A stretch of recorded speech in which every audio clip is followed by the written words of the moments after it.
Bienvenidos jóvenes a esta nueva cápsula educativa, adentrándonos ya en el contenido del segundo parcial, específicamente el tema de las estrategias de recolección de datos. Creo que es un tema que facilita mucho y que es muy entretenido porque ya vamos viendo, por ejemplo, la manera en cómo nosotros vamos a ir recolectando la información, ¿verdad? Esto siempre es como que, por lo menos a mí me emociona mucho. Créanme que la primera parte de la investigación, la revisión teórica, está elaborando objetivos, preguntas, el marco teórico, definitivamente es una parte muy cansada, pero esta segunda parte, por así decirlo, ya del análisis, de la recolección de datos, motiva mucho por el hecho de que ya vamos viendo, por ejemplo, la posibilidad de poder empezar a hacer cosas como más prácticas, lo que la gente considera práctico, ¿verdad? Entonces, esta serie de videos donde vamos a hablar de las estrategias de recolección y un video muy importante que va a ser la validación de la estrategia de recolección, van a ser videos divididos en tres partes. Esta primera parte vamos a hablar muy rápidamente de las estrategias de recolección de datos, empezando desde la entrevista, la observación, los grupos focales, muy rápidamente, y vamos a hablar también en un segundo video, cuáles son, cuáles son los pasos que se deben de hacer para la parte de la validación del instrumento, perdón, en este caso la estrategia que vamos a elegir, que es la triangulación por actores, que es la triangulación por estrategias, que son conceptos que debemos manejar en investigación cualitativa. Y finalmente un tercer video donde vamos a ver, por ejemplo, otros tipos de estrategias que se recolectan de datos en una investigación cualitativa, que son menos usadas, pero no por ello, por ejemplo, no quiere decir que no sean importantes. Entonces vamos a iniciar con las tres estrategias que yo considero que son las más usadas dentro de la investigación cualitativa, que son las entrevistas, la entrevista, que es para muchos, por ende, una de las estrategias más útiles, más flexibles, más versátiles del mundo. Los grupos focales, que no son más que las entrevistas, que un grupo de entrevistas simultáneamente, por así decirlo.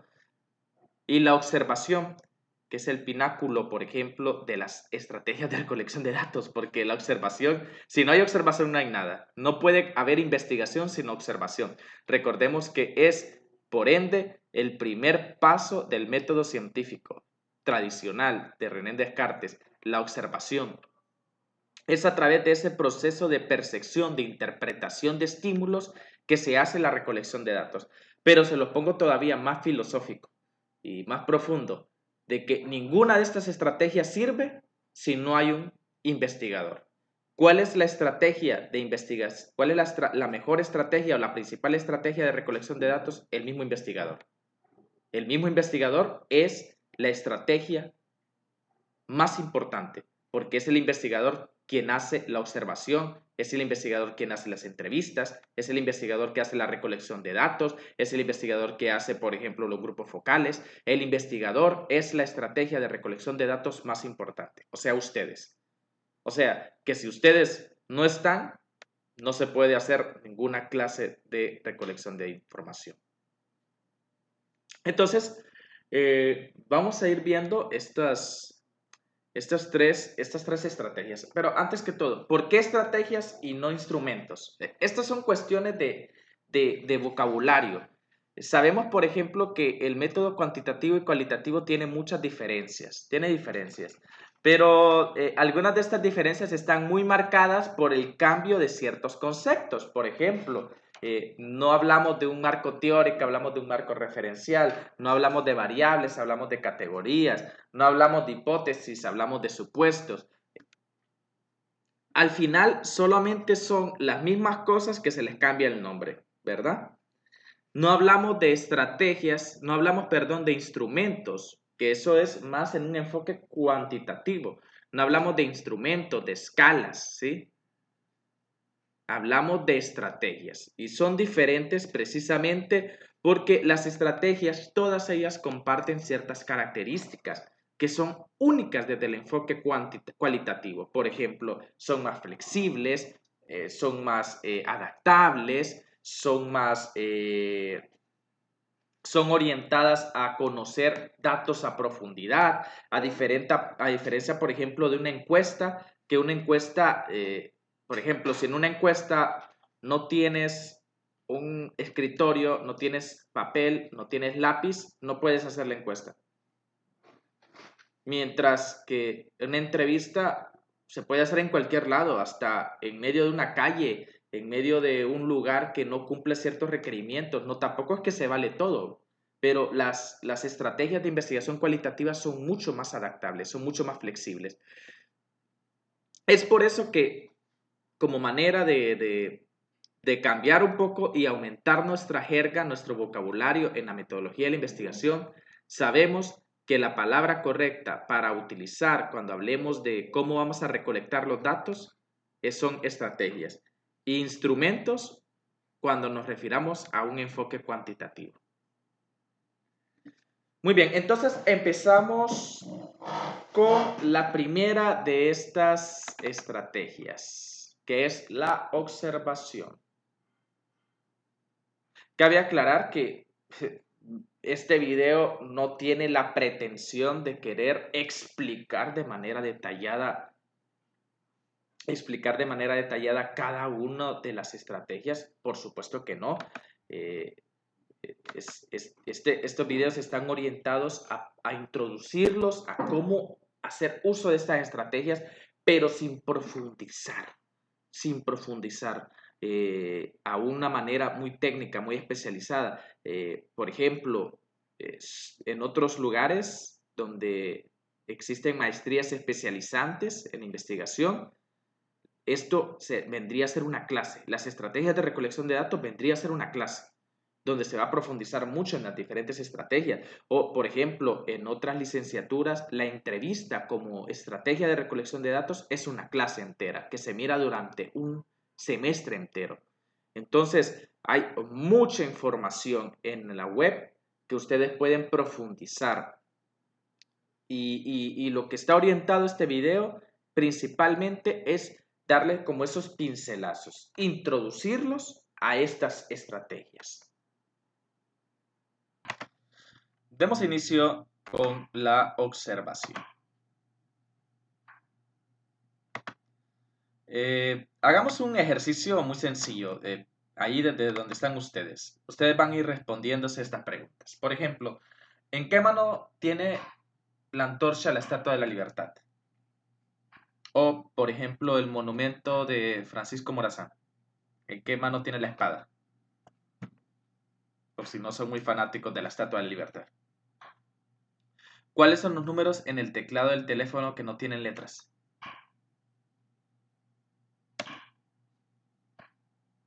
¿En qué lado de la blusa están los botones? ¿Cuántos lados tiene una señal de alto? ¿Los libros tienen los números pares en la página de la izquierda o en la página de la derecha? ¿Cuántas curvas tiene un clip normal? Pareciera que fueran preguntas insignificantes, pero déjame decirte algo. Si eres capaz de responder todas las preguntas, felicidades. Eres un excelente observador. Eres una persona que eres capaz de tomar los estímulos del ambiente y concentrarte en aspectos muy pequeños que en algún momento te parecen interesantes. Porque, claro está, que la puerta hacia la observación, al igual que la escucha, está ligada a la atención, a esa capacidad de mantener nuestros recursos cognitivos en uno o en dos o tres estímulos, ¿verdad? Pero nunca muchos de manera simultánea. Esa capacidad de poder, por ejemplo, darle una pausa y cesar a todos los estímulos y a todo lo que nos rodea para poder concentrarnos en un solo aspecto o en aspectos muy detallados. Y hay personas que a través de la literatura, la historia, el cine, el arte, han pasado y han trascendido precisamente por esa capacidad de ser tan minuciosos y observadores. Un ejemplo que a mí particularmente me encanta es el ejemplo de Sherlock Holmes, el gran investigador Sherlock Holmes, que no es que Sherlock Holmes, por ejemplo, y tal vez ustedes lo conozcan un poco más por las películas modernas de Robert Downey Jr., por ejemplo, donde se caracteriza principalmente por ser una persona muy sagaz, muy observadora, de poner atención. Él no tiene ninguna clase de superpoderes, no vuela, no tiene superfuerza, no es habilidoso en aspectos físicos. Podríamos decir que es una persona muy, muy común. Pero ¿qué es lo que hace de Sherlock Holmes un gran investigador? Y es precisamente esa capacidad de observar en los detalles. Otro ejemplo, basado en los cómics, el mejor detective del mundo, obviamente Batman.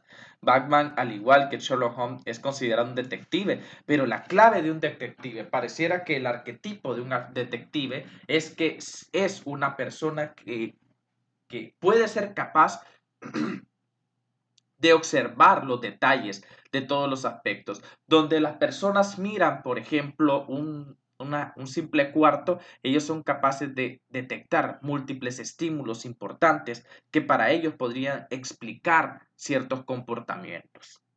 Y podríamos seguir, la lista podría ser verdadera, más allá de seres ficticios o series o seres que están sacados de los cómics.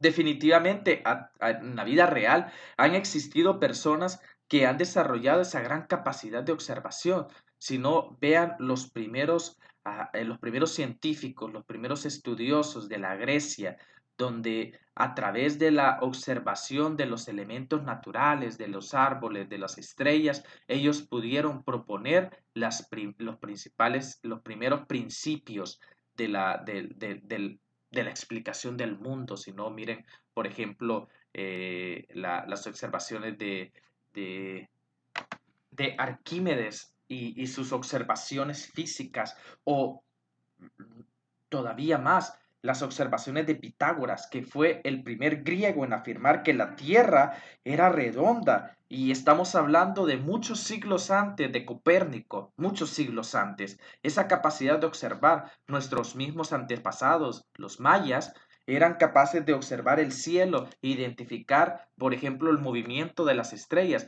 cosa que si me ponen a mí realmente a observar el cielo una noche y después otra, de verdad que carezco muchas veces de esa observación detallada para ver el movimiento de las estrellas. Esta es la clave de la observación. Una persona que es capaz de poner sus recursos, su foco de atención en el mundo externo, a los detalles que probablemente nadie más puede ver o quiere ver.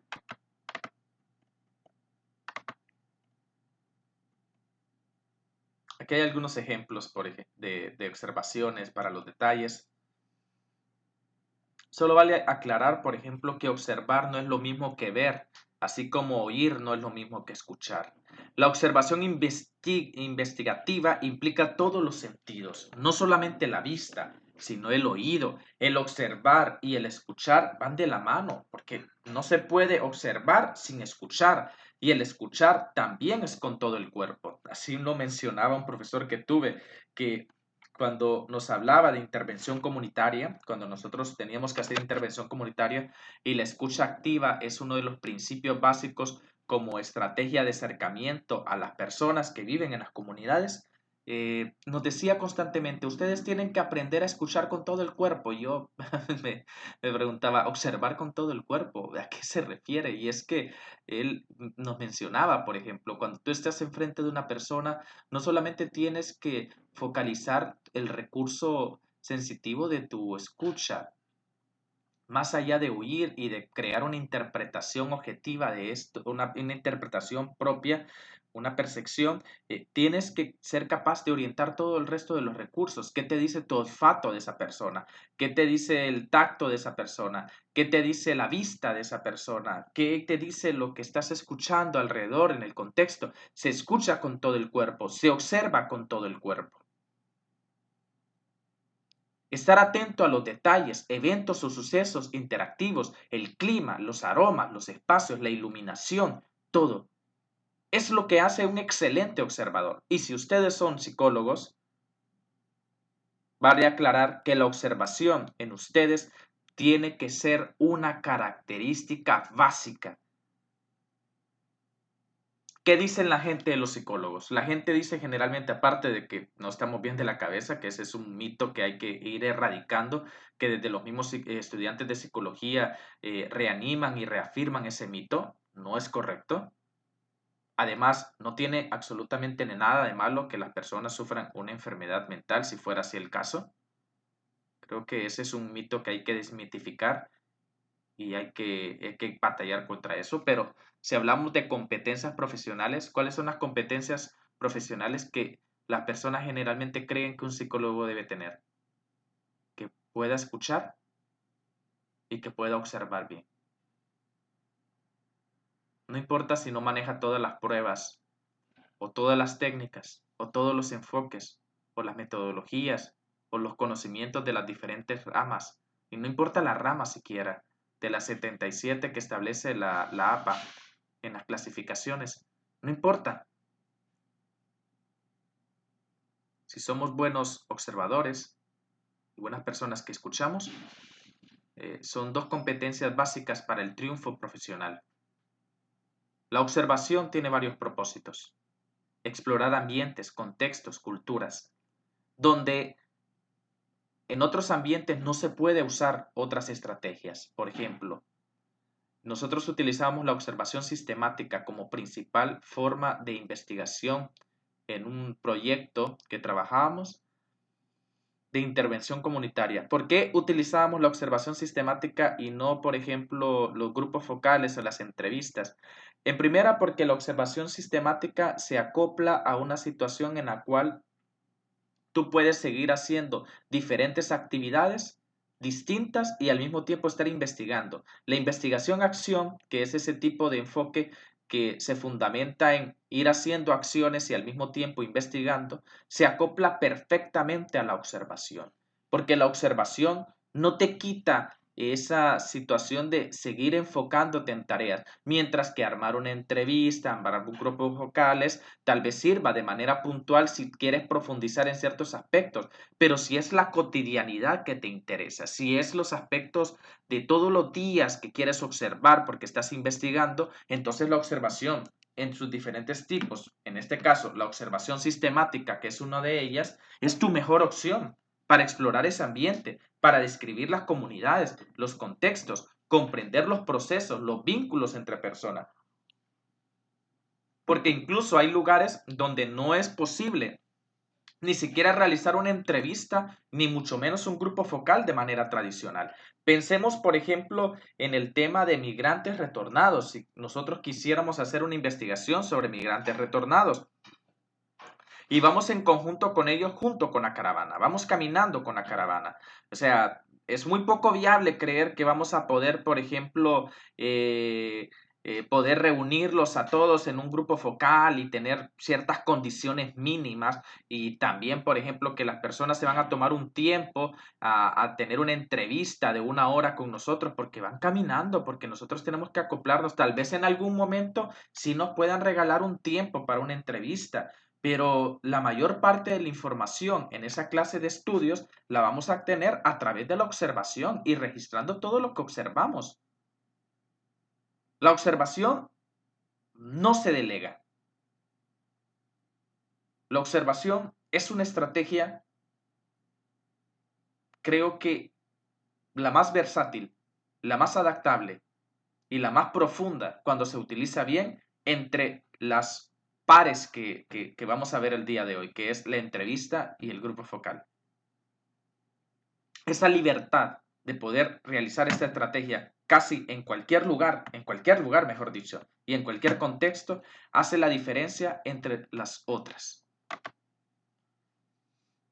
¿Qué necesitamos estudiar? Ambiente físico, entornos, ambiente social y humanos, actividades, artefactos que utilizan las personas, por ejemplo. Imagínense si estamos haciendo una investigación en una comunidad, estamos observando y queremos ver, por ejemplo, la agricultura de un grupo originario, los artefactos que ellos utilizan, las herramientas, hechos relevantes de eventos históricos ocurridos en el ambiente y los individuos, así como ceremonias religiosas, paganas, desastres, separaciones, infidelidades, matrimonios, crisis, etc.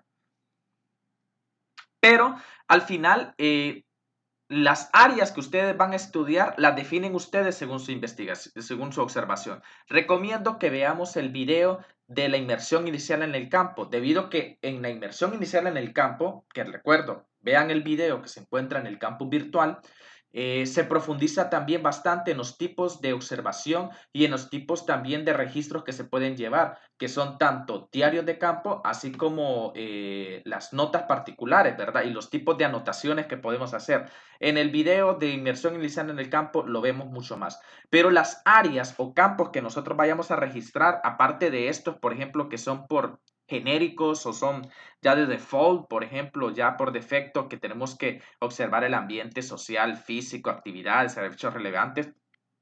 Ya, por ejemplo, si nuestra observación quiere ser más dirigida, más específica, ya es otro asunto aparte. Por ejemplo, si vamos a orientar nuestra observación a un fenómeno particular y en vez de orientarlo a muchos aspectos al mismo tiempo. Y si nuestro tema es, por ejemplo, la violencia de género dentro de las comunidades, habrán muchos fenómenos, muchos aspectos que sean importantes y que están presentes, pero yo me voy a centrar únicamente en ese fenómeno. Voy a orientar mi observación a ese fenómeno particular, también tomando en cuenta otros elementos que son importantes y que, como dije, son casi genéricos de default, como el ambiente físico, el ambiente humano, las actividades, esa clase de cosas. Pero mi observación va a ser mucho más directa, mucho más específica. O sea, va a dejar de ser tan general. Y es por eso que la primera estrategia generalmente que más se utiliza al comienzo de una investigación cualitativa es la observación. Al momento de hacer la inmersión inicial en el campo, es la observación la que nos va posteriormente guiando en el proceso de cómo vamos a utilizar las otras estrategias. Porque tal vez cuando nosotros llegamos al campo, a la comunidad o al lugar, todavía no tenemos claro, por ejemplo, la población, todavía no tenemos claro, por ejemplo, ciertos objetivos, no tenemos claro ciertas variables. Y es a través de la observación general que nosotros vamos como orientando más nuestro estudio. Ay, es que qué interesante, mira, cómo estuve observando algunos de los actores comunitarios y principales conflictos que tienen entre ellos. Eso podría ser una de las áreas que me gustaría profundizar en entrevistas. Ah, mira, qué interesante. Me interesan mucho los aspectos religiosos que observé. Me gustaría profundizar más en ello en un grupo focal. Entonces, la observación es como esa puerta que nos abre y que va orientando en los primeros pasos en la investigación. Y que, ojo, también puede ser que la misma observación pase a ser la principal estrategia durante todo el estudio, que tal vez ni siquiera necesite otro, como el grupo focal o la entrevista. Puede ser que me quede solamente con la clase de la observación sistemática. No deja de ser poco profundo solo porque es una observación y que no lleva un proceso dirigido como una entrevista. Todo lo contrario, existe mucha profundidad y las primeras investigaciones cualitativas se hicieron a través de observaciones sistemáticas. Aquí hay un ejemplo de un registro. Bueno, en el video de la inmersión inicial en el campo, ahí también tienen otros ejemplos. Yo también les voy a pasar algunos ejemplos de algunos elementos de cómo pueden registrar ustedes en un diario de campo, en un registro de resumen, pero aquí es un pequeño ejemplo de dónde está el estudio, qué fecha y qué hora se hace, episodio, reunión, participantes, el lugar, es todo los datos de identificación, porque la observación se hace todos los días. Por ejemplo, si yo fui 3 veces al campo o recolecté datos 4 o 5 días, se tiene que hacer un registro diario por cada una de las visitas o las llegadas al campo. Y esto es un pequeño registro que se le llama registro anecdótico, porque lo que va haciendo técnicamente es registrando cronológicamente o por áreas la descripción de lo que nosotros hemos llegado a observar, y no solamente lo que observamos, sino todo lo que nosotros observamos, olemos, eh, tocamos, interactuamos, o sea, porque ya hemos dicho, se observa con todo el cuerpo. Existen muchos tipos de observaciones. Existen muchos tipos de observación, como he mencionado. Está la observación, bueno, voy a mencionar dos que son generalmente las más utilizadas. La observación sistemática, que es ese tipo de observación que he mencionado donde el observador eh, eh, registra de manera objetiva todo lo que la persona observa, ¿verdad? De lo que observa en el ambiente, pero sin interactuar con el ambiente. La observación sistemática es ese tipo de observación que se dio mucho en las ciencias de la etimología, por ejemplo, donde perdón, etología, donde, por ejemplo, se observaban especies animales en su ambiente natural y donde las personas, los investigadores en este caso, no tenían que intervenir de ninguna manera. Pero la que generalmente más se utiliza dentro de las ciencias sociales es la observación participante. La observación participante es aquella tipo de observación en el cual el observador también interactúa de manera directa con el objeto de estudio, o sea, habla, comparte, trabaja. Esta es la observación donde es fundamental que el observador también forme parte del mismo objeto de estudio. Y esta es una de las críticas que se le hace mucho a la investigación cualitativa, al decir, por ejemplo, que se deja la objetividad porque el investigador no puede ser sujeto y objeto de estudio al mismo tiempo. Sí, es una de las críticas que principalmente se le hace, pero aún así la observación participante es por ende la observación, el tipo de observación más utilizada en las ciencias sociales. Pero no por ser la observación participante la más usada, no quiere decir que esté fuera de tener desventajas. Y aquí tenemos algunas de ellas. Por ejemplo, la percepción humana siempre es selectiva. O sea, por el ser, aunque seas el mejor observador del mundo, es imposible que tú puedas identificar y analizar todos los estímulos que hay a tu alrededor. Es imposible. O sea, la verdad es que la percepción humana siempre va a ser selectiva porque tenemos recursos cognitivos muy limitados y las personas vamos a tender a orientar nuestra observación y nuestros recursos cognitivos a ciertas áreas. Detalles importantes pueden ser omitidos precisamente por eso, porque yo puedo observar algo que me parece importante, pero descuidar otra cosa. Por eso es que la observación participante nunca se realiza con un solo individuo. Debe ser una construcción del ambiente a partir de todos los miembros del equipo investigador.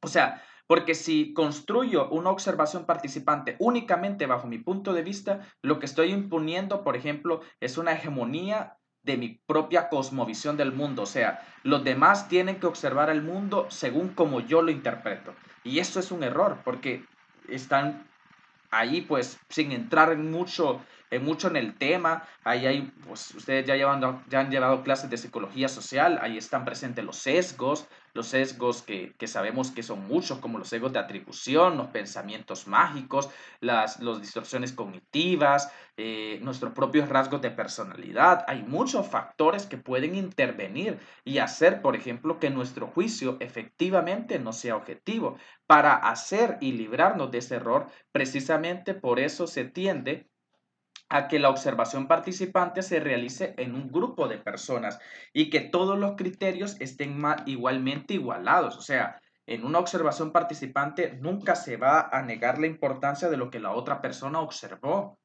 Solo porque tal vez la persona tenga menos preparación o tenga menos, incluso menos habilidades de observador, no quiere decir necesariamente, por ejemplo, que lo que él haya percibido, observado, sea menos importante que la persona que tenga mayor experiencia o pericia o mayores pues, reconocimientos pues, en el área. Nada de eso.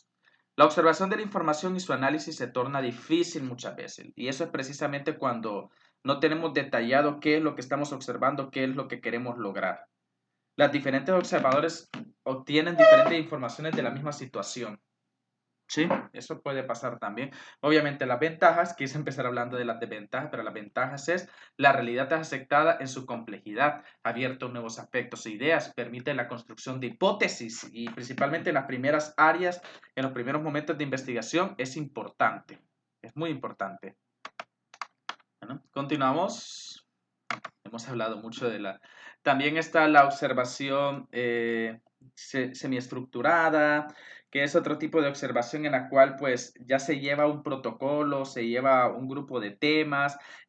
Cuando veamos el tema de la entrevista nos vamos a dar cuenta que hace referencia a algo parecido a cuando nosotros ya tenemos un guión de cosas que vamos a observar, pero que tampoco eso está escrito en piedra. Por ejemplo, quiere decir que si surgen aspectos interesantes o importantes, yo puedo incluirlos.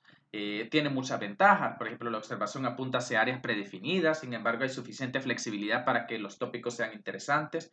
Creo que es de los tipos de observación que más se utilizan también por su flexibilidad y también por su dirección, porque también el tener muchos temas o el tener una observación tan abierta tampoco es muy bueno en personas que vienen empezando en los temas de investigación, porque les hace falta pericia, les hace falta experiencia en esa capacidad, y eso es muy obvio. También tiene desventajas, por ejemplo, hay intercambios o eventos importantes que pueden ser omitidos porque no forman parte de la guía. A veces forma parte de eso que cuando tenemos un guión de las cosas que tenemos que observar específicamente, cuando poníamos el ejemplo anterior de la violencia de género, por ejemplo, a veces tiene desventajas que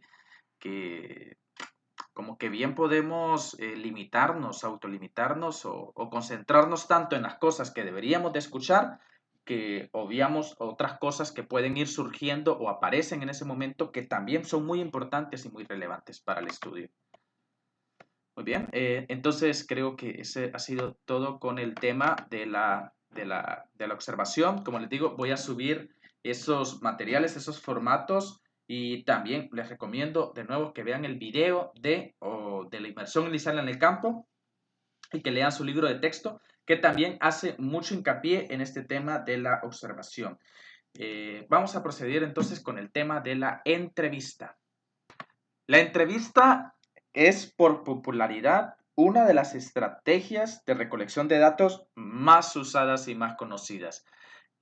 No es porque sea la mejor, no es porque sea la más conocida o estudiada, no, ni que haya sido la primera, sino que creo que la entrevista es en sí mismo una estrategia tan popular en la manera de recolección de datos porque se ha sabido meter tan bien en todas las áreas de los diferentes profesionales. Y vean que la entrevista es una pieza clave en casi cualquier rama disciplinaria del conocimiento.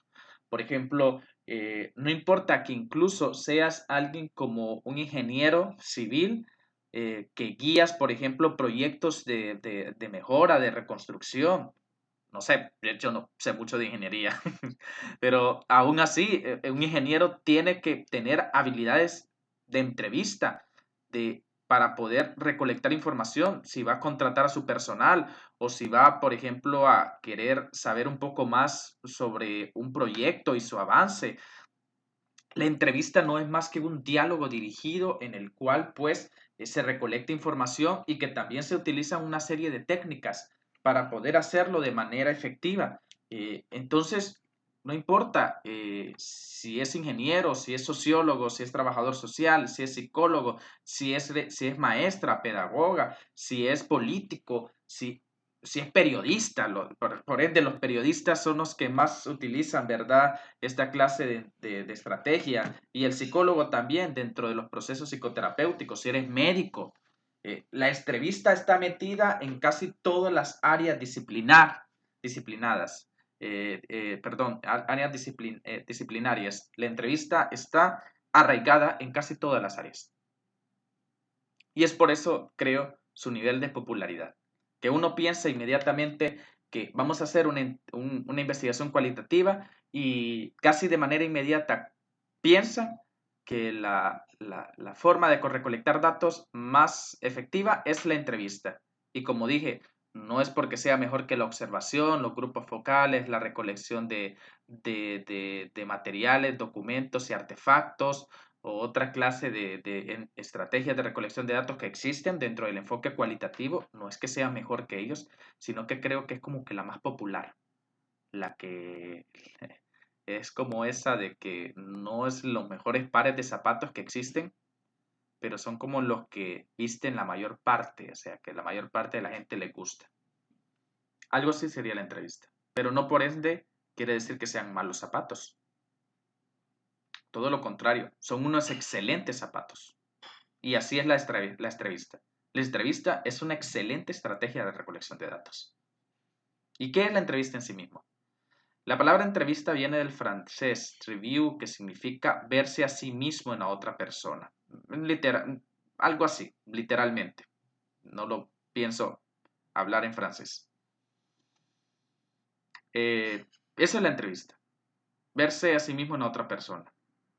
Una reunión para intercambiar información. Es íntima, flexible, abierta. La entrevista marca completamente diferente a lo que nosotros concedemos, por ejemplo, en la recolección de datos del enfoque cuantitativo, donde en el enfoque cuantitativo pueden haber preguntas donde se puede hacer interacciones. Por ejemplo, yo puedo fácilmente tomar un instrumento y aplicárselo, dictándoselo a la persona. Por ejemplo, en escala del 1 al 10, ¿qué tanto te consideras habilidoso con las computadoras?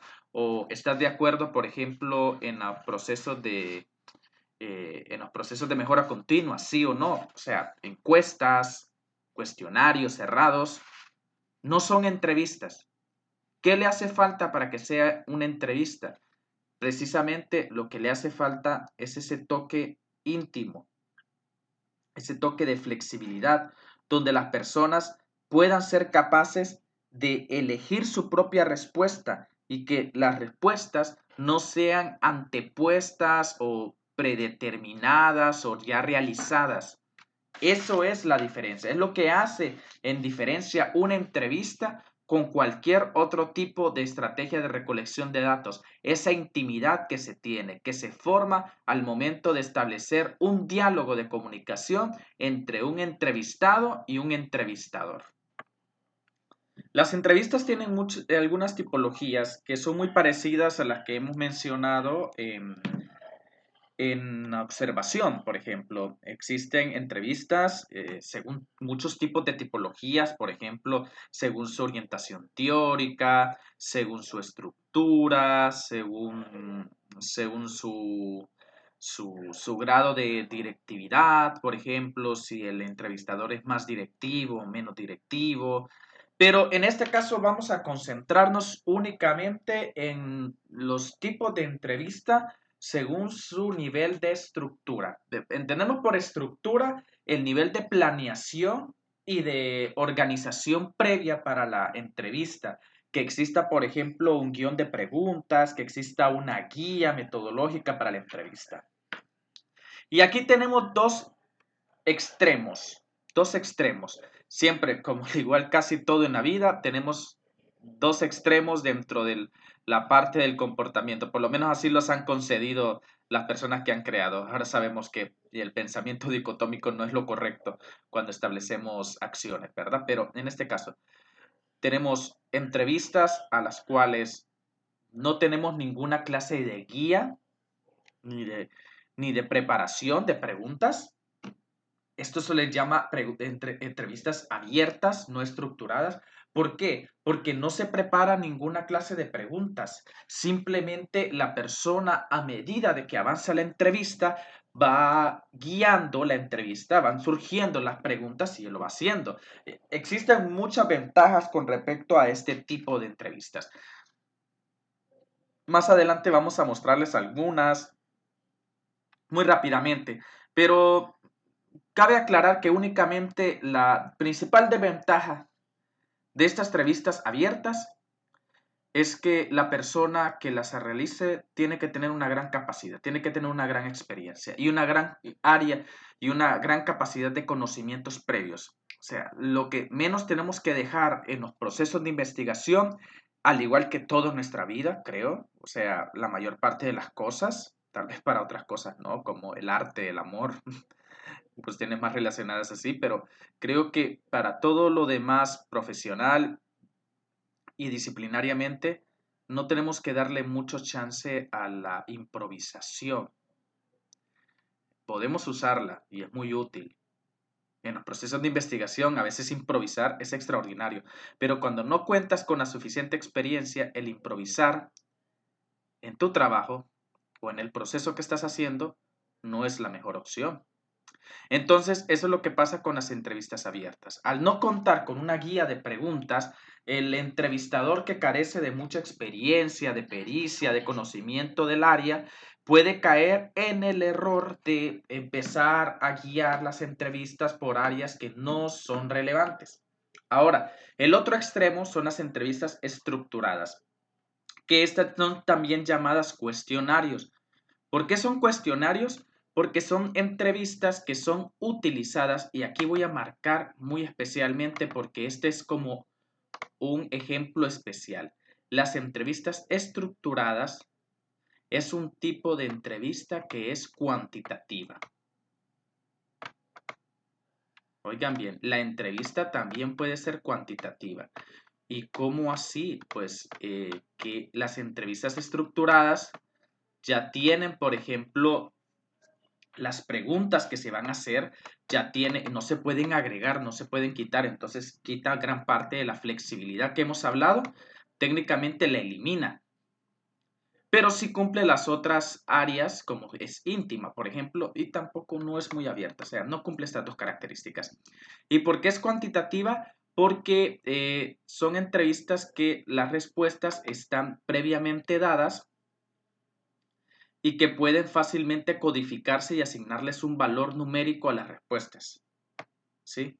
Como las respuestas ya están dadas, puede ser, por ejemplo, que las preguntas se respondan con un sí y las preguntas se puedan responder con un no. Y como las preguntas ya están dadas, no podemos agregar más preguntas, va a ser imposible que nosotros agreguemos otras preguntas que puedan responderse de una manera diferente a lo ya determinado, sí o no. Entonces, este otro extremo es un caso muy particular, porque este es un tipo de entrevista que es cuantitativa, porque tiene definidas las preguntas, no se pueden agregar más preguntas, cero flexibilidad, cero apertura, y también pues las respuestas ya están determinadas y fácilmente se les puede asignar un valor nominal, un 1 y un 2. Y esto se puede analizar.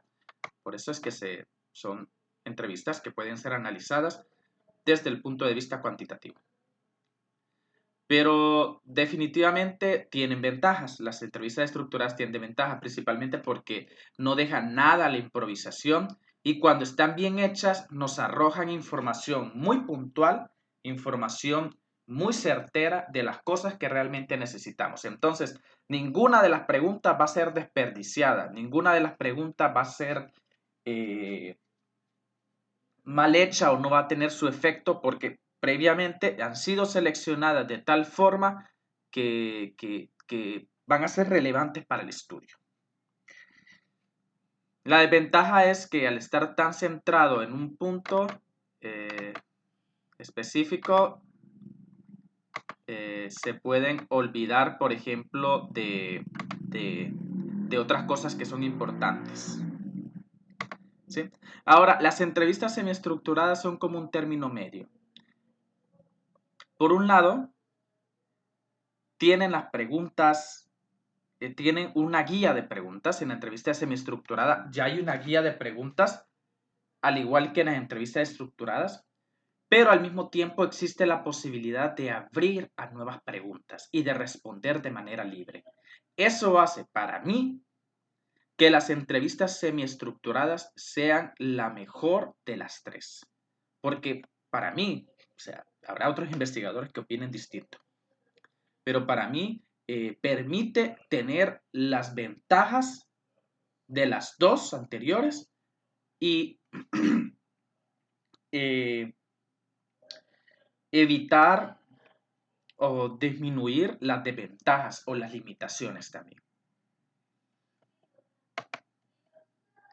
Aquí van hablando, en la presentación aquí se va mencionando algunas ventajas y desventajas de cada una de ellas que hemos mencionado. Y ya las hemos mencionado algunos tipos, ¿verdad? Ya hemos dicho algunas ventajas y desventajas, tanto de la entrevista estructurada como semiestructurada como abierta. Como ya lo hemos mencionado, no vale la pena volver a repetirlo. Yo les recomiendo que ustedes lo lean, que lean un poco de esto para un conocimiento como que más conceptual, ¿verdad? De cuáles son las ventajas y las desventajas de las entrevistas tipo estructuradas, semiestructuradas y abiertas.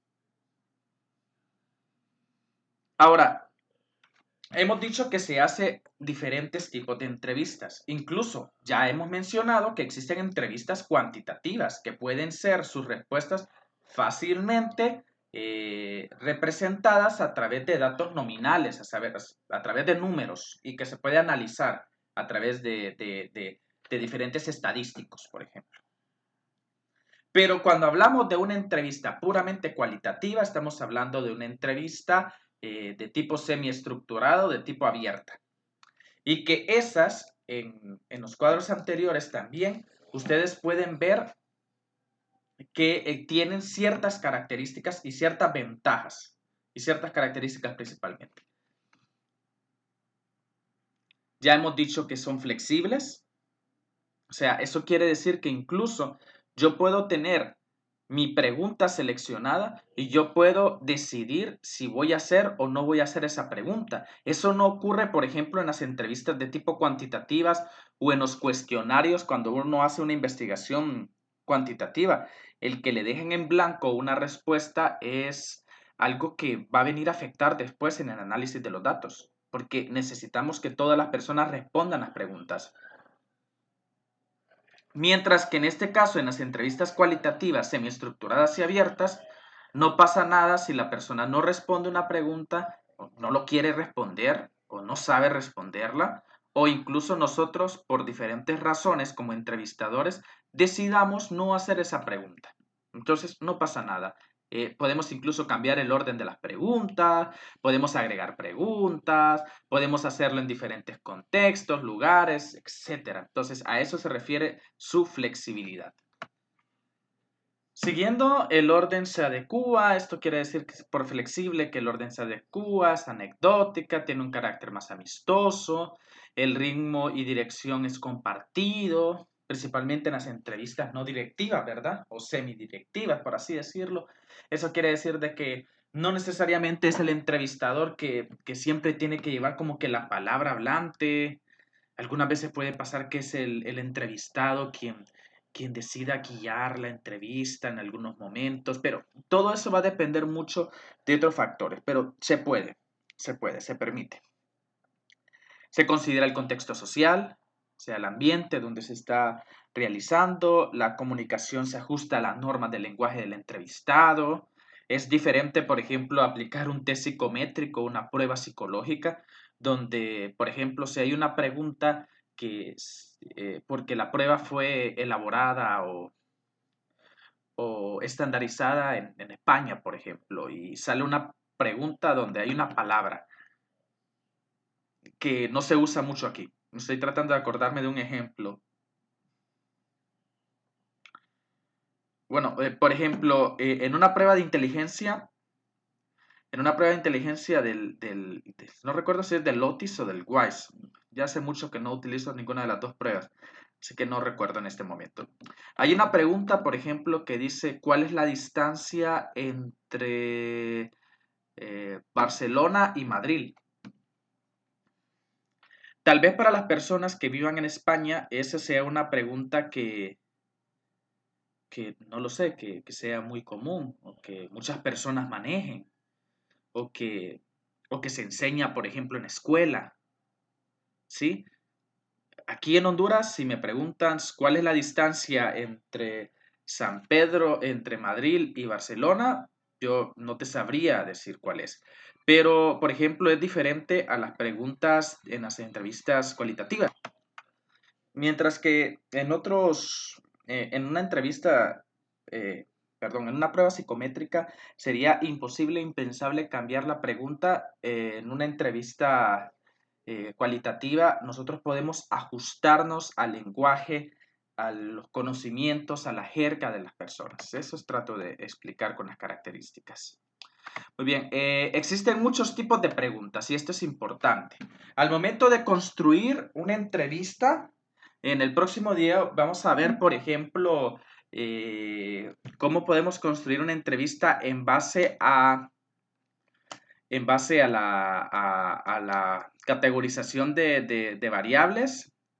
Eso quiere decir de hacer preguntas en base a lo que vamos a estudiar, en base a la categoría de estudio, estrés laboral, duelo patológico, etcétera. Lo que sí es cierto que en una entrevista podemos tener muchos tipos de preguntas. Podemos tener preguntas generales, que, valga la redundancia, generalmente son las que van al comienzo de una entrevista. Son preguntas usadas muy comúnmente para abrir conversación, como cuando tú quieres empezar a hacer un diálogo, pero no quieres de manera inmediata como preguntarle lo que le querés preguntar, querés que la persona no se asuste, la persona no se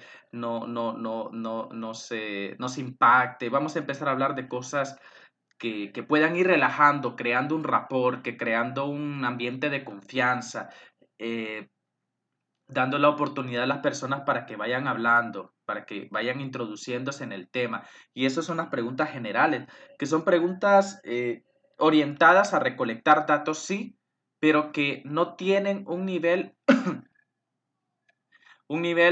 tan personal, tan personal. Ese es el punto. Por ejemplo, yo le puedo preguntar a alguien cómo es la vida en Amosquitia, por ejemplo, si ese fuera el caso en la investigación, de que estemos investigando los grupos originarios.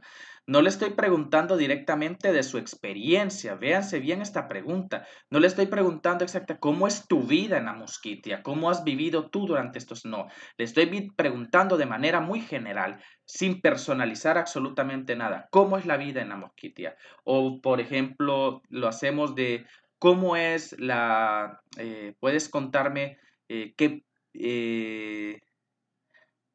por ejemplo, qué clases de violencias son comunes en esta comunidad, por ejemplo. Es una pregunta más especializada en el tema de violencia, pero es una pregunta que va orientada ahí porque no le estoy preguntando directamente sobre su experiencia, su percepción, su creencia, sino que más que todo de una interpretación muy general, muy general. O cómo ve usted la economía del país, también una pregunta muy general, ¿sí? Y son buenas utilizarlo, pero no hay que abusar de las preguntas generales, porque pues, lo que va a terminar pasar es que tarde o temprano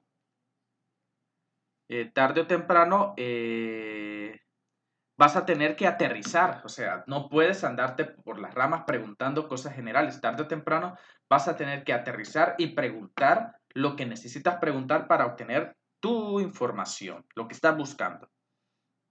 Recordemos que el fin último de esto, de la entrevista, que la diferencia entre una conversación común y una entrevista, que en una conversación común sí podemos tener, por ejemplo, incluso utilizar muchas de las técnicas de la entrevista, hay interacción, es íntima, es flexible.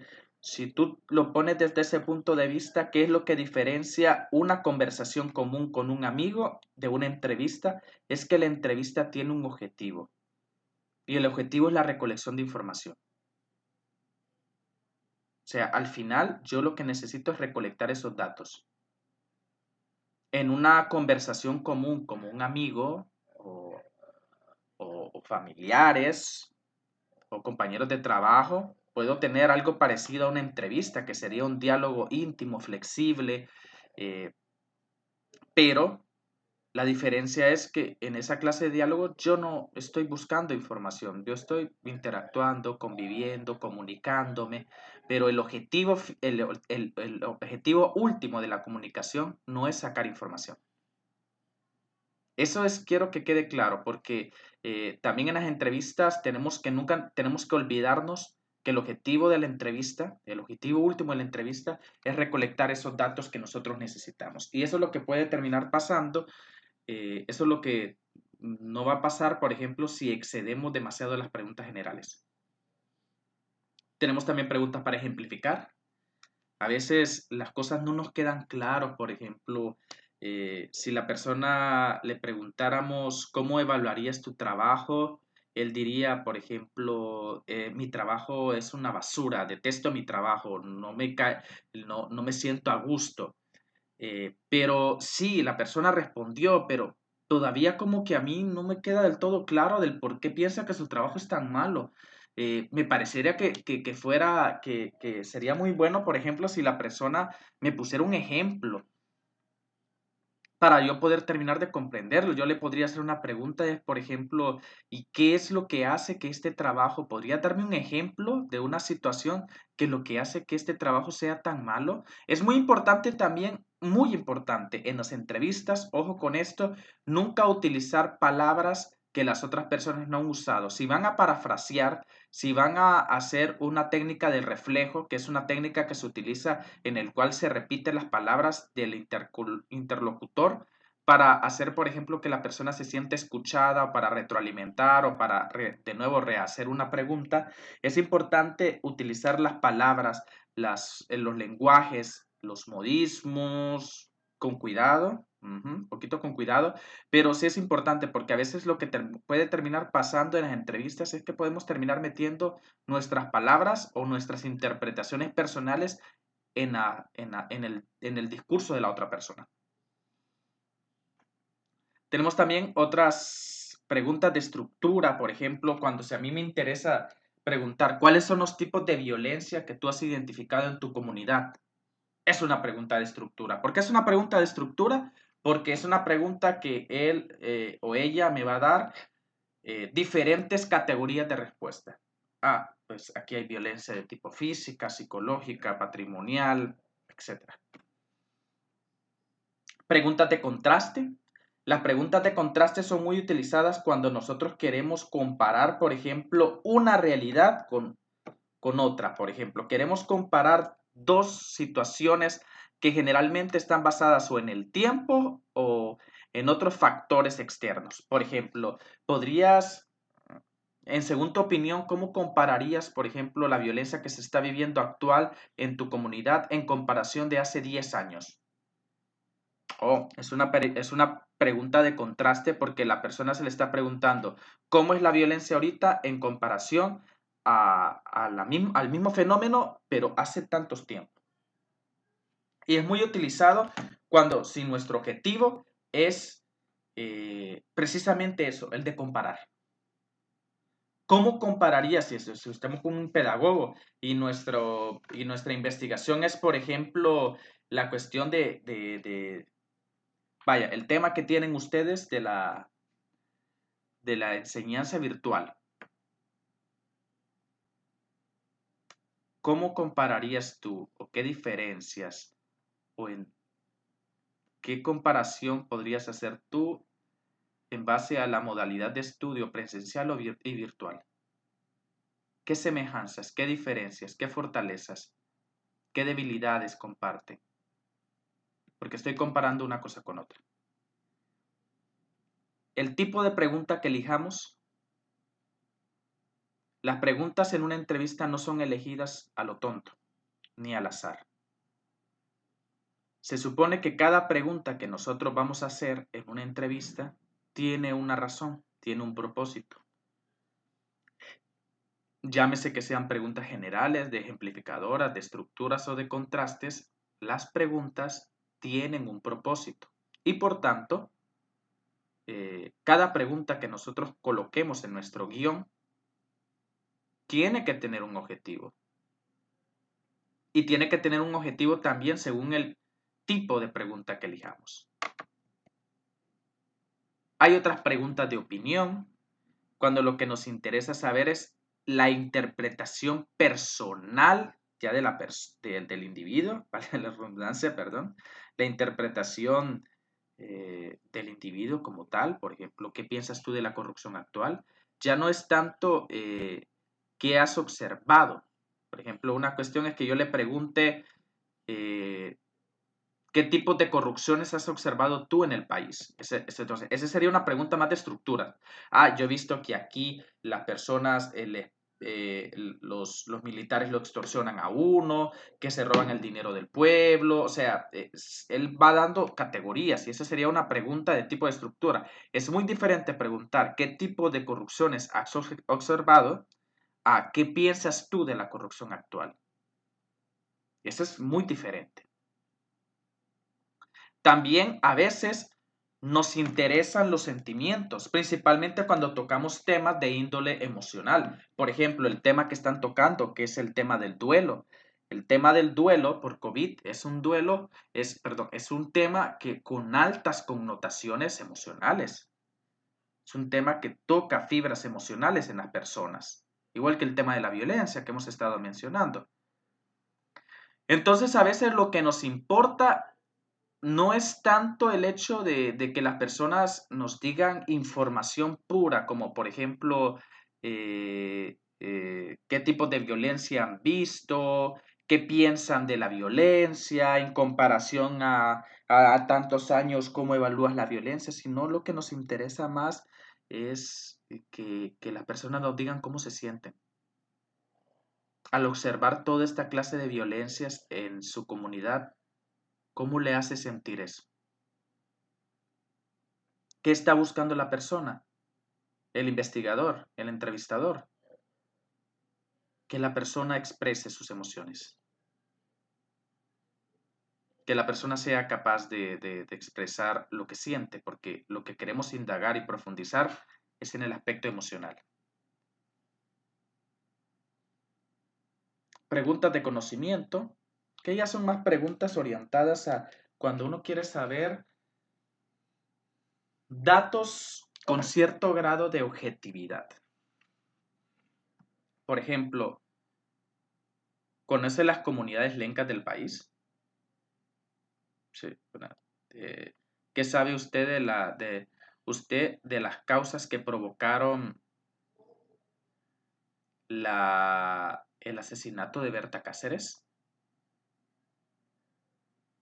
Entonces, son preguntas orientadas a conocimientos puros, a factores, por ejemplo. Por conocimiento no necesariamente quiere decir que las respuestas vayan a estar buenas o malas, pero sí están orientadas a cosas, por ejemplo, que sí de alguna manera están establecidas, que están en algún lugar, que esta información está determinada de alguna forma. Eh, voy a subir como material adicional un video tanto de cómo hacer una entrevista individual, así como ahorita que vamos a ver el tema de los grupos focales. Voy a dejarles un video de uno de cada uno, ¿verdad? Entonces, por lo pronto, pues cuando terminen de ver esta cápsula educativa, pueden pasar a ver los videos que van a estar dentro de los materiales, suplementarios. Recomendaciones. Interésate en el contenido y la narrativa, en sus propias palabras. Lo peor que puedes hacer es fingir que te importa lo que la persona está diciendo. Ojo, no todas las entrevistas son tan enriquecedoras. A veces hay entrevistas que definitivamente uno dice, como investigador, uno dice que esto sí no le saqué nada, o sea, esta entrevista no me sirvió. A nivel, aunque suene muy feo, a nivel muy metodológico, o sea, no obtuve la información que quería. Pero tampoco tenemos que crearnos esa frialdad con el aspecto de las personas. Tenemos que interesarnos por ello. Hay que ser natural, espontáneo, generar un clima de confianza. Eso es bien, bien importante. Hay un viejo dicho que dice que a medida que hagas las buenas preguntas, vas a escuchar buenas respuestas. Pero más allá de las preguntas, siento que también tú puedes hacer una muy buena pregunta en un contexto equivocado o en un ambiente equivocado. Tal vez si hubieras preguntado eso en otras circunstancias, en otro factor ambiental, la persona te hubiera respondido de una manera maravillosa, pero tal vez lo preguntaste en un lugar, en un contexto cuando la persona no se sentía cómoda. Y eso va a hacer que la persona no te responda la pregunta, aunque la pregunta sea muy buena. Eso es lo que hace este paso número 3 tan importante. Cuando ustedes estén realizando una entrevista o un grupo focal o atendiendo a un paciente o haciendo cualquier cosa profesional o incluso en su vida diaria, y sé que es difícil y es un reto, pero procuren crear un ambiente de confianza, que las personas se sientan cómodas con ustedes, que las personas se sientan capaces de hablar. De lo contrario, no van a poder hacer nada. Traten de ser objetivos, neutrales. Nosotros estamos ahí no para darles la razón ni decir que las personas están equivocadas. Aun cuando estuviéramos de acuerdo con los argumentos de las personas, no es nuestro papel darles la razón. Nosotros estamos ahí para poder hacer una investigación y un levantamiento de datos. Y tenemos que mantenerlos lo más objetivos posibles. Evitar elementos que obstruyan la conversación. Y esto estamos hablando tanto de aspectos físicos como un escritorio que a veces puede, más que facilitar, interrumpir la conversación, hasta hablar de elementos psicológicos como las distracciones, el celular. El celular es un elemento distractor terrible en las entrevistas hoy en día, y no solamente para el entrevistador. Fíjense, ahora ya no es tanto para el entrevistador que conteste una llamada, conteste un mensaje, ahora también es el entrevistado que saca el celular también. Entonces, hay distracciones para todo lado. Por eso es que en toda entrevista y en el video van a poder ver eso también, y también lo vamos a poder discutir más adelante. En toda entrevista es importante que haya un encuadre. Un encuadre es un número mínimo de condiciones reglamentarias para poder hacer una entrevista, un número mínimo. Y estas reglas no están escritas en piedra, ustedes las ponen según el contexto de la investigación. Pero, por ejemplo, digamos que en una entrevista, una de las reglas que nosotros disponemos para esa clase de entrevista puntual, en esa investigación, es que vamos a guardar los celulares hasta que finalicemos la entrevista, a menos de que sea una emergencia. O que vamos a procurar dentro de lo posible que nadie entre al salón. O que no hayan personas extrañas. O ruidos ambientales. Y si es un grupo focal, que todas las personas respeten los turnos de conversación. No brincar de un tema a otro. Evitar sarcasmos. ¿Sí? ¿Podemos utilizar el sentido del humor? Sí. Hay grandes entrevistadores que utilizan el sentido del humor y son tan buenos en ellos que pueden utilizar el sarcasmo, que es la tía fea de la ira, que utiliza el humor para, para, para sacar ira. Sublima ira. Para que la ira no salga tan fea, la disfraza de humor. Pero hay personas que hasta para eso tienen mucho chiste, fíjense, de poder ser sarcásticos sin llegar a ofender a las otras personas. Pero se lo voy a decir así muy claro, si ese no es su don, si ustedes no pueden utilizar el humor o incluso el sarcasmo para comunicarse, no lo hagan. Nunca induzcan las respuestas. Nunca pregunten cosas, por ejemplo, ¿está en desacuerdo con el gobierno actual? ¿O qué piensa de las malas decisiones del gobierno en la actualidad? Aunque nosotros sepamos, por ejemplo, que ha tomado malas decisiones, la verdad es de que nunca tenemos que iniciar una entrevista o una pregunta orientando la respuesta que nosotros queremos oír. Ese es un error.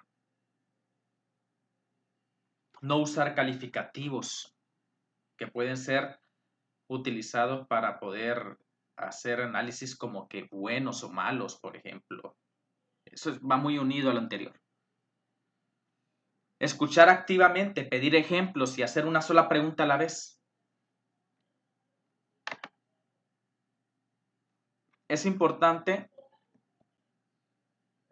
que cuando hagamos una pregunta, las elaboremos bien y las redactemos. Aquí sí se va el dicho, ¿quieres una buena pregunta? ¿Quieres una buena respuesta? Haz una buena pregunta. Elaboremos bien las preguntas. Si queremos saber las razones, preguntemos por qué. Si queremos saber una temporalidad, preguntemos cuándo. Si queremos saber una localización, preguntemos dónde.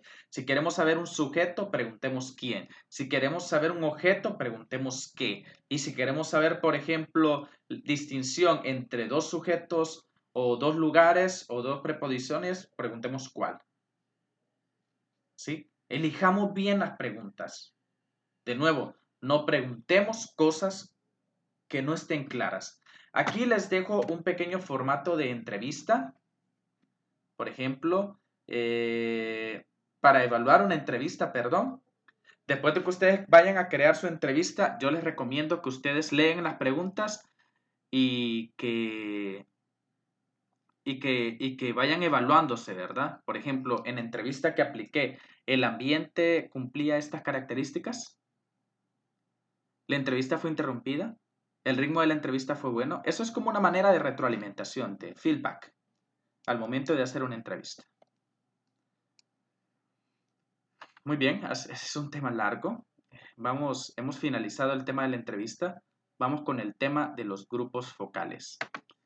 Muy bien, vamos a ver la última estrategia de investigación cualitativa que nos interesa. O sea, ya he mencionado que hay muchas más y vamos a agregar otro video, por ejemplo, hablando un poco más de los tipos de estrategias cualitativas que no hemos mencionado en este momento y también otras que se derivan, por ejemplo, de la observación, los tipos de observación, que es bueno profundizar un poco de ellos. Son los grupos focales. Creo que los grupos focales es una de las estrategias de investigación que al igual que la entrevista son muy usados, pero a veces el error cae que las personas se ponen a hacer grupos focales sin haber tenido la suficiente experiencia de las entrevistas. Pónganse esto como por ejemplo, los grupos focales en síntesis, o sea, de manera resumen, son entrevistas hechas a grupos. Si ya de por sí hacer una entrevista individualmente es difícil, imagínense tener que realizar 8 entrevistas de manera simultánea. Hacer grupos focales, y obviamente ustedes no lo van a hacer debido a que primero tendrían que tomar mucha experiencia a nivel de entrevistas individuales para poder proceder posteriormente a entrevistas grupales. Y si las van a hacer, lo mejor sería que ustedes estuvieran de asistentes en el grupo focal de alguien que tenga mucho más experiencia para que ustedes vayan agarrando cancheo.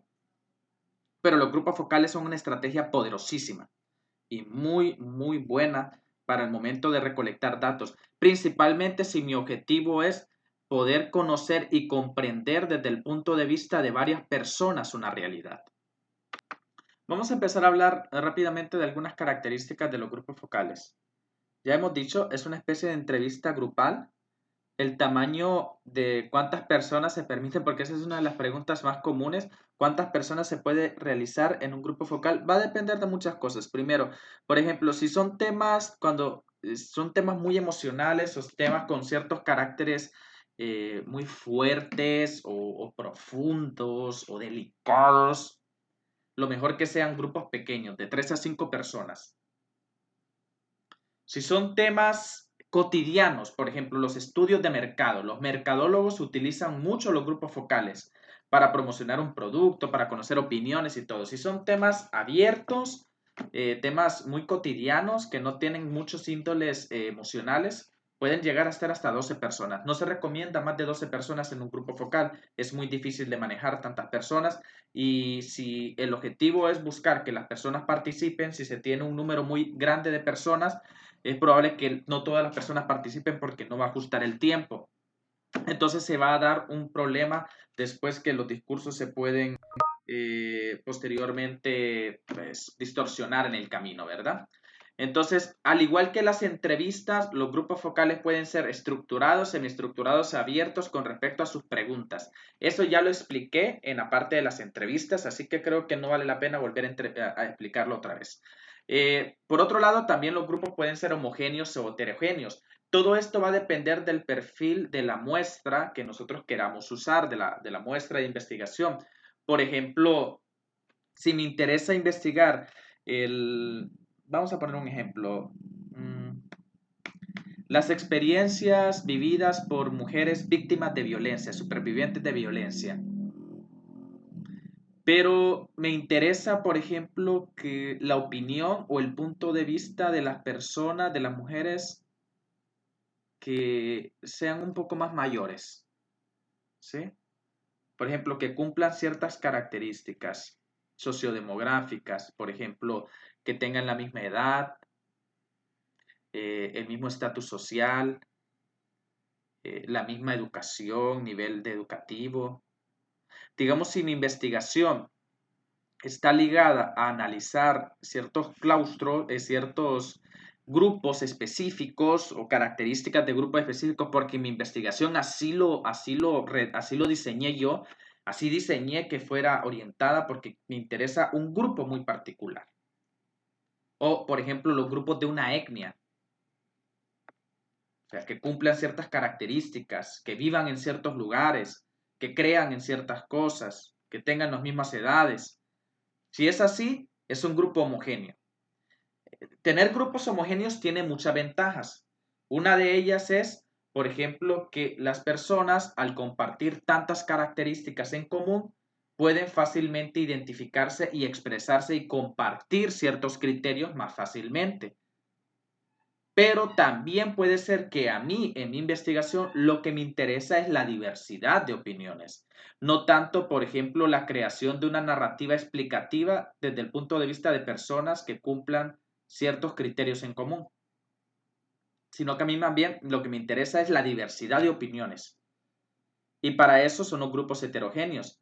Para eso, por ejemplo, yo puedo meter tanto adolescentes, adultos, de cualquier edad, de religión, sexo, estatus económico, educativo, pero también los grupos heterogéneos tienen un problema, que a veces lo que pasa es que al ser tan diversos las experiencias, puede ser que en algún momento las personas no compartan ciertas cosas y haya como momentos huecos. Por ejemplo, digamos que estoy entrevistando la experiencia laboral de las personas. Obviamente las personas que tengan mayor edad y que tengan más experiencia laboral van a poder expresarse mucho más profundamente que las personas que son muy jóvenes y que tal vez su experiencia laboral es muy limitada. Vamos a seguir con esta presentación de los grupos focales. Aquí hay algunas ventajas y desventajas de los grupos focales. No vamos a leerlas todas, sino algunas más significativas.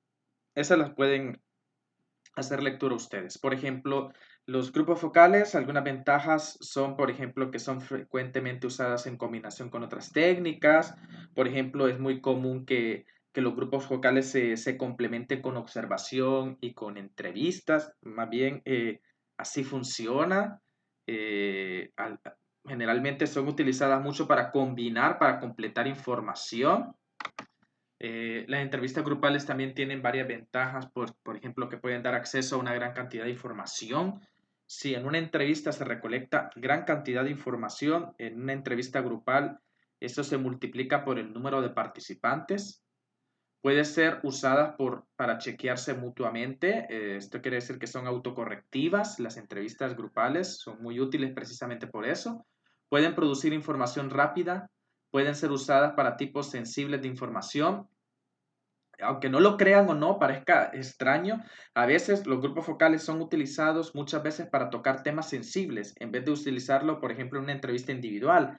Eso va a depender también de cada persona, donde la persona entrevistada se sienta más cómoda, pero generalmente muchas personas dicen que las entrevistas grupales son mejores porque cuando comparten estos temas sensibles, estas situaciones difíciles, a veces es bueno sentir que hay otras personas que también piensan o sienten igual que ellos. Tienen un mecanismo que es autocorrector, ¿verdad? Algunas desventajas, por otro lado, dice que los resultados pueden ser sinceramente engañosos si el grupo cree que el entrevistador tiene el poder de tomar las decisiones. Por ejemplo, esto puede ocurrir mucho en una empresa. Mírense esto, si los dueños de una empresa están viendo que la productividad en sus trabajos ha bajado mucho y hay serios problemas con eso, con la productividad. Así que deciden hacer un grupo focal con los empleados para poder averiguar qué es lo que está pasando y asignan al psicólogo de recursos humanos para que haga esto. Pero aquí viene una situación.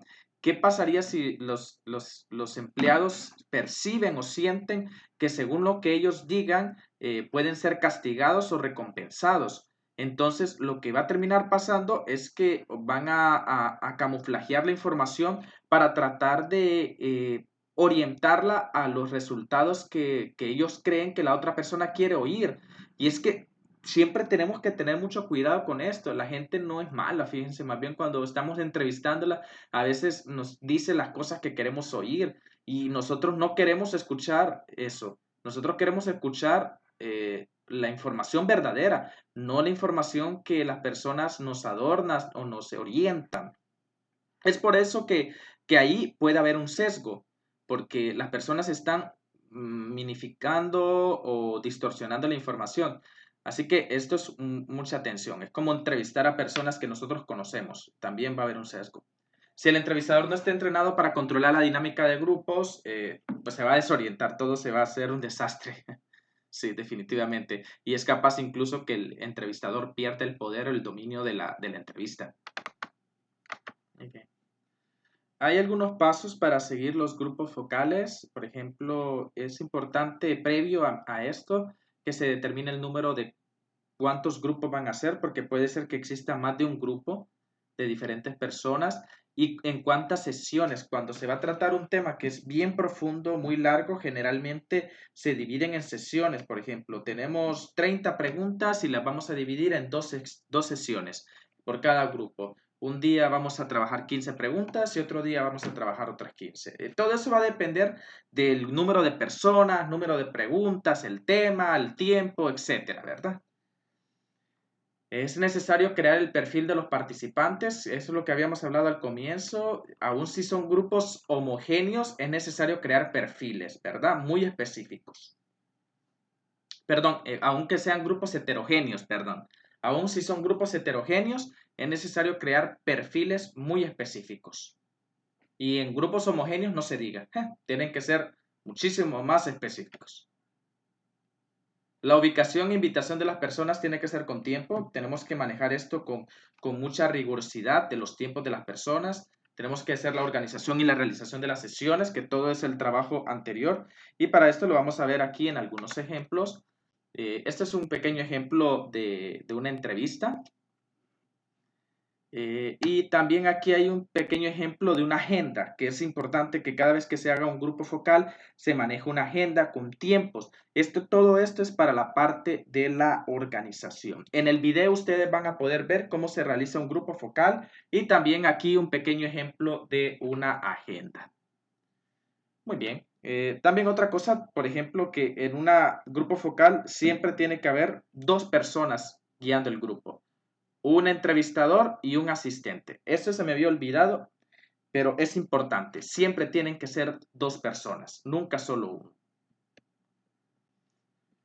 Muy bien, creo que esto es todo con respecto al tema de los grupos focales y las otras estrategias. Es un video muy largo, Así que pues creo que ha sido muy condensada la información. Al igual, esta información junto con las presentaciones va a estar en el campus virtual. Ustedes pueden hacer sus preguntas en el foro de consultas académicas y también consultar la documentación complementaria, suplementaria que les voy a subir, que también es muy importante, entre ellas los videos, que les va a ayudar mucho. Bueno, ya no quiero extender este video más allá del tiempo. Les saluda Juan José Velázquez y nos vemos en una próxima cápsula educativa. Que tengan un buen día.